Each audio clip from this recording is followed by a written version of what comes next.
I'd like to just thank you to Jeff and Derek for inviting me back here for this conference. It's really great to see everybody.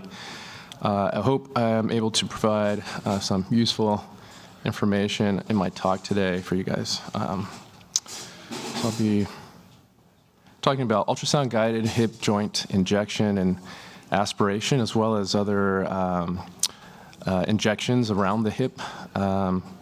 So let's see. In this talk, I'll provide an overview of the indications, therapeutic agents used in preparation for doing ultrasound-guided procedures for a hip-related pain, describe some considerations and the methods for performing these hip interventions, and then highlight relevant current evidence for each of these hip interventions. So the complexity of the hip region and various potential sources of intra-articular and extra-articular pain can make clinically isolating and managing the causes of hip pain fairly challenging. So injections can serve as a valuable tool to identify possible pain generators, manage the pain, or as a bridge to surgery. Ultrasound as a modality to guide procedures is unique owing to its low cost, portability, lack of ionizing radiation and risk of the patient, capability for real-time visualization of soft tissues, bone, and particularly neurovascular structures to avoid, and as well as dynamic testing for passive or active movement, such as testing for snapping hip or mobility ranges, or seeing bone on tissue impingements. Common indications that may drive the use of ultrasound-guided injections include deeper anatomy in a patient, proximity to neurovascular structures, the need to avoid radiation exposure in particular patients such as those who are pregnant, in some cases the failure of non-guided or palpation-based procedures, and the need to be accurate for diagnosis. Therapeutic agents most commonly used and studied in the literature for non-surgical interventions to address hip pain are commonly steroid and orthobiologics. Orthobiologics include blood products such as PRP or platelet-rich plasma, viscosupplementation that treat arthritis, and cellular or stem cell treatments, which I won't be covering for this talk.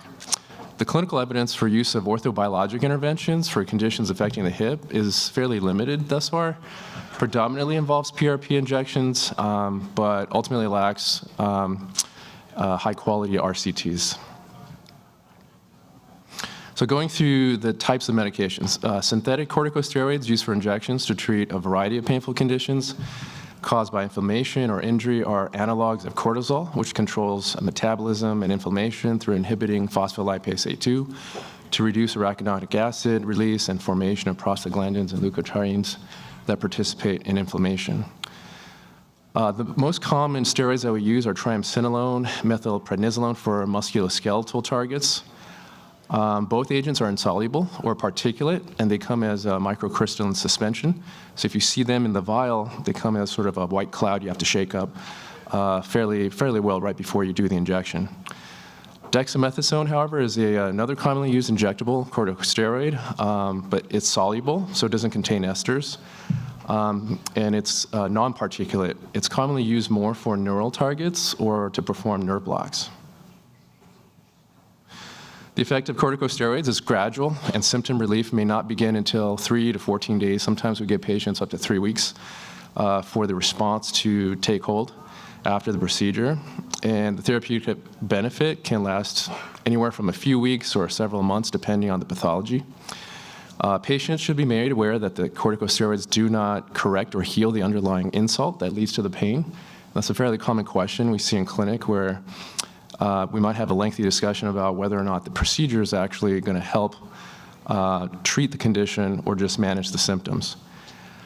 Risks of steroid injections include hormone dysregulation with potential adverse effects from rare but serious to the more common and transient. The common ones are facial flushing, headache, hyperglycemia, hypertension. We don't always screen too much for those who have elevated HbA1c.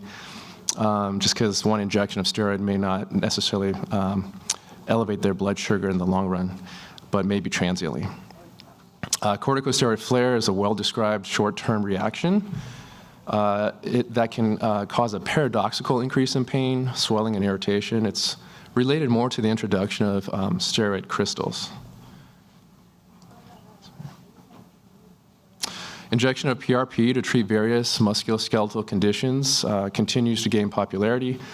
The principle underlying the use of PRP is injecting a high concentration of platelets at the site of injury to maximize the local presence of growth factors that they induce and promote. This allows healing, particularly to those tissues that have relatively low vascularity that wouldn't otherwise be exposed to such concentrations. Unlike corticosteroids, PRP is thought to promote healing and longer-term relief. Clinical studies investigating the effectiveness of PRP have shown certain tendon problems that can show improved outcomes after PRP injections.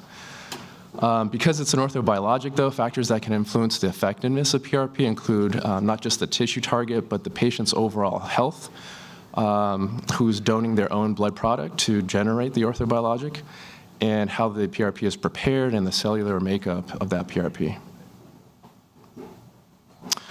With regard to hyaluronic acid, there's insufficient supporting evidence in the literature for its efficacy or superiority to placebo or other types of injections for hip OA. And the 2024 guidelines for managing hip OA by the American Academy of Orthopedic Surgeons has a strong recommendation to not consider the use of HA to treat hip OA. There have been similar recommendations against the intra-articular HA injections for hip OA, also provided in treatment guidelines by American College of Rheumatology, the Osteoarthritis Research Society, and the VA and DoD guidelines. So for ultrasound-guided procedures, if they're done correctly, they're associated with fairly minimal risk and improved accuracy to identify and target structures. Safety is maintained by always visualizing the needle tip in real time while advancing it towards the target. Sometimes with the aid of Doppler ultrasound to avoid neurovascular structures. Ultimately, the injection should be performed by a single operator who can hold the transducer in one hand and advance the needle in the other. Sometimes they have a foot pedal that allows you to use your foot to take the picture, the ultrasound documentation, fairly readily. Transducer choice and therefore frequency selection is based on the size of the patient, body location, how deep it is. Lower frequencies are with longer wavelengths are produced by curvilinear array probes, and they provide deeper beam penetration but lower image resolution or poorer image quality. And they are often better for deeper structures such as the hip joint or like the ischial tuberosity or even iliopsoas, depending on body habitus. Mid-range frequencies produced by linear array probes provide better image quality but then shallower penetration. They're more appropriate for most procedures where the structure is superficial and the needle angle is shallow, so you don't have to go that deep, such as the greater trochanter, even knees, shoulder joints. And then less commonly, higher frequency with shorter wavelengths produced by small footprint linear probes allow for greater image resolution and higher quality of images in cases where the tissue depth is not a concern or whether a bony prominence might interfere with the transducer to skin contact, so it's not a very smooth, flat surface. So these probes are used to evaluate superficial structures such as the wrist, foot, or the ankle. Let's see. So here is a slide to just demonstrate a set of cardinal transducer manipulations or movements. There's been a fair lack of agreement regarding standardized terminology in musculoskeletal or sports ultrasound. Consensus statements for MSK and sports ultrasound have not been able to provide a reference to uniformly designate the terms. They've been developed to try to provide a reference to improve consistency of communication and education, but not all recommendations have been universally accepted. So here's a set of terms and definitions which also may not apply across specialties such as rheumatology or radiology, ortho, or cardiology. And these are manipulations used to optimize visualization of tissue targets. So if you're performing the procedure, you don't see the tissues clearly, you might want to employ one of these moves to bring the image to a better a shot on the screen. Sweep, and I'll just go through this with brief definitions. Sweep is when the probe is moved along the short axis. Fanning is the probe is angled in the short axis. Rotation is where the probe is spun vertically or perpendicular to the skin surface. Sliding is where the probe is moved along its long axis. It's also called translation. And rocking, also called heel or toeing, is where the probe is angled in the long axis. And then compression or sonopalpation is when force is applied on the transducer towards the patient body to evaluate dynamically maybe a structure underneath. With regard to placement of the transducer relative to the target, we refer to long axis or longitudinal when the transducer displays the anatomic structure parallel to its length, so here with the tibia.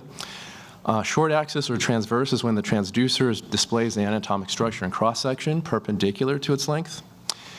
And conventions for image presentation are also mixed in guidelines.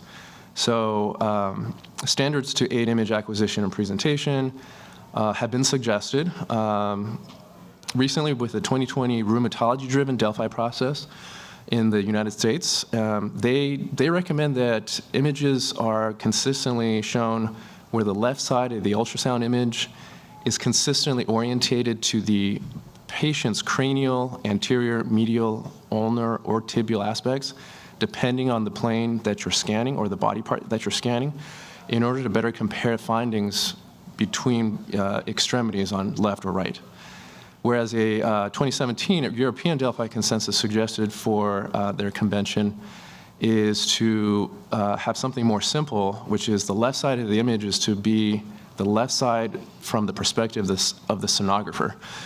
So the left side of the image represents the right side of the body if the examiner is facing the patient or if the patient is supine, and it would be representing the left side of the body if the patient is prone or is facing away from the examiner. These are just conventions. I would say a 2022 Delphi process for MSK sports ultrasound did not reach a consensus to go either way. A lot of the guidelines or what we're taught is to really orientate the ultrasound image in the direction that most facilitates your performance of the injection. So you might see mixed sort of presentations of images when looking at or presenting ultrasound images. So with regard to placement of the needle relative to the transducer, you might see terms like this. In plane means is when the entire needle shaft and the tip is visualized in the same image as the target structure. This is the preferred technique. It allows for safety of injection. You see the whole needle as it passes through. You get to see if it sort of disrupts other structures as it goes down its trajectory. And then you'll see out of plane, which is when the transducer is orientated perpendicular to the needle shaft. So only a point of this hyperechoic needle is seen in the field of view when it actually cuts through the plane of the ultrasound. A sterile transducer cover or alternatively a tegaderm adhere to the probe and then sterile gel allow for this, along with standard sterile technique are commonly used. When administering particulate steroids, choice of a 22 gauge needle is recommended to prevent needle clogging. And just a few comments, let's say if you're doing the ultrasound and you see different images, different intensities, what this reflects is echogenicity, which describes the ability of a structure to reflect ultrasound waves or bounce it back. And it shows up as how bright a structure on the ultrasound image appears relative to the surrounding structures. So it's really all relative, and you can dial the gain higher or lower to get a better picture. Hyperechoic structures appear brighter than surrounding structures, and hypoechoic appear darker than surrounding structures. Anechoic or echo-free structures appear black. Typically, this is seen with liquid. And then isoechoic refers to the two tissues have the same echogenicity, so they appear as the same scale of brightness. So this table provides a echogenicity scale of tissues. Hyperechoic structures are typically higher in collagen content, such as bones, and then hypoechoic appear darker. These include fat, tissue, or inflammation. Totally black or anechoic structures then appear or represent fluid, which is commonly used to identify a cyst. And these cysts can commonly be compressible using dynamic assessment and compression. Two key artifacts that might be observed when you perform ultrasound guidance is acoustic shadowing, and that occurs when the ultrasound beam hits a hyperechoic or highly reflective surface, such as bone. And because little of the beam is transmitted past the tissues, the region deep to it appears dark or even completely black. And then anisotropy is a property of certain tissues common to fibrillar tissues, such as tendon, nerve, even muscle, but commonly more tendon. And it's a property that they have that they vary in their echogenicity depending on the angle of the ultrasound beam. So such that the tendon can appear artificially dark when the transducer is not positioned perpendicular to that tissue structure. We actually commonly use this technique by either fanning the ultrasound probe to be able to distinguish tendon from nerve from other structures. So we actually look for anisotropy when we're trying to identify the tendon. Most of the common adverse events related to steroid are self-limiting. They typically resolve within several days. Serious side effects are rare, and there are standard procedural risks included with injections, as always, including pain, infection, bleeding, and then the standard contraindications, including active infection. We touched briefly on expectations for steroids earlier, and just for discussing with the patient, post-injection care should include that the site should be kept clean and dry, not submerged underwater for 24 to 48 hours. With regard to PRP, there are specific pre- and post-procedure guidelines to consider, including avoiding NSAIDs and steroids for 2 weeks before and after the injection, as these can reduce the efficacy of PRP, and as well as clearly identified or outlined gradual return to activity guidelines. So next I'll go through a few of the targets for ultrasound. I won't be covering nerve blocks, but ultrasound-guided hip joint injections to diagnose or manage OA, impingement, or labral pathology. The patient is placed in a supine position, the leg is internally rotated, an anterior approach is taken. The ultrasound probe is oriented parallel to the femoral neck, and the anterior aspects of the rounded femoral head and concave femoral neck are then identified. The joint capsule surrounds the hip joint and extends above the labrum down to the intertrochanteric line of the femur. Doppler ultrasound is commonly used to identify the lateral circumflex femoral artery. It may be in the way of the needle trajectory, and the needle is advanced in plane in the ultrasound beam, caudal-lateral to cephalomedial, and to target this anterior recess right under the joint capsule at the femoral neck, head and neck junction. We commonly use about 40 milligrams of triamcinolone, plus or minus 3 to 5 cc's of an anesthetic like lidocaine. RCT investigation has shown that intra-articular hip joint injection of steroid can reduce pain up to 50% for about 3 months. And then pain relief has also been found to correlate with radiographic severity of OA, such that patients with moderate and severe hip OA were twice and 4 times as likely to get relief relative to patients with mild OA. 2024 AAOS clinical guidelines has a moderate recommendation to consider use of steroid injections to treat OA. Most guidelines recommend the use of ultrasound guidance to improve accuracy. Studies have looked at adverse effects. Most recently that impacted the 2024 guidelines was a recent study suggesting intra-articular steroid injections may increase the risk of rapidly progressive OA of the hip. Although this was inconclusive, the numbers were low, and variable definitions were thrown out in the study. 2019 American College of Rheumatology guidelines recommend against the use of PRP to treat hip OA due to concerns regarding heterogeneity, lack of standardization of preparations of PRP and techniques used.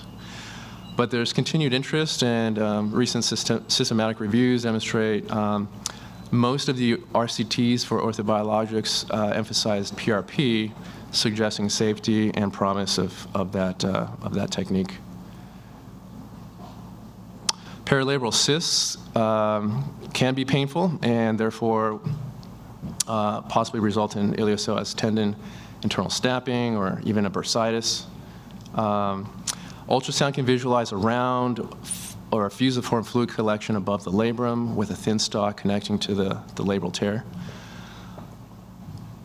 Cyst needs to be visualized in at least 2 planes with color Doppler to ensure accurate diagnosis, to make sure it's not a vein or some anisotropic tendon or a solid tumor.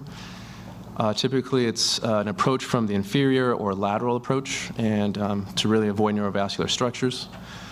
Here, the lateral approach is taken to avoid the femoral nerve. For internal snapping hip related to tendinopathy or bursitis, dynamic ultrasound can be used to even depict the snapping. And the results from a study by Blankenberger have shown that ultrasound injection of steroid has diagnostic and therapeutic benefit. So the injection, the patient is supine. The probe is placed in oblique axial plane parallel to the inguinal ligament above the femoral head or superior to it. Needles usually advanced in plane, lateral to medial, until the tip contacts the ilium, lateral to or deep to the tendon to locate the bursa. And injection to distend the bursa usually results in iliopsoas tendon being lifted off the acetabular rim to confirm appropriate placement. Injection for greater trochanter pain or gluteal tendinopathy, the patient is actually in lateral decubitus, and the target hip is facing upward. Ultrasound probe is placed over the trochanter, orientated in short axis to visualize all the facets of the trochanter. The needle is advanced in plane again, and from posterior to anterior or lateral to medial into the bursa overlying the lateral aspect of the glute med, and to insert into the lateral facet. One can actually visualize, and we try to distend the bursa with the injection of steroid and anesthetic to confirm appropriate placement. Steroids historically have been used to treat greater trochanter pain, and RCTs have shown they may provide pain relief up to 3 months, but compared to usual care, but doesn't last past 1 year, whereas PRP has been found to provide longer effect lasting up to 2 years. Lastly, the proximal hamstring. Injections for tendinopathy. The patient is then placed prone. Sometimes they're placed lateral decubitus and have their hip flexed to expose the ischial tuberosity. The transducer is positioned transverse at the ischial tuberosity.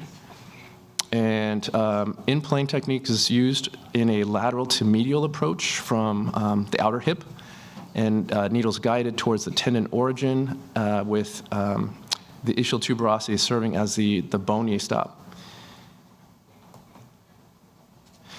If then targeting the ischial gluteal bursa, which is overlying the proximal hamstring, the needle is advanced instead to immediately superficial to the hamstring to get it into the bursa. There's low-level evidence that steroid injection for hamstring tendinopathy can provide up to 6 months of relief, but studies for PRP treatment for hamstring tendinopathy have demonstrated mixed results. So here's just a table for reference for ICD-10 codes, CPT codes for each of these targets that we mentioned. And thank you for your attention.